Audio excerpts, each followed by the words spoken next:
वापस बनते. A nib of a pen. A zip of a bag.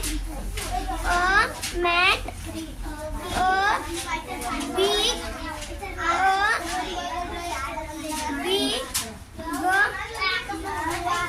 mat. Plate. Sit on a big mat. Very good. आता खाली काय आहे माहिती आहे का तुला? काय आहे ते? खालचे शब्द वाचता येतील तुला? वाचून सांग बरं काय येतं. P. Kit. हां Big. हां Six.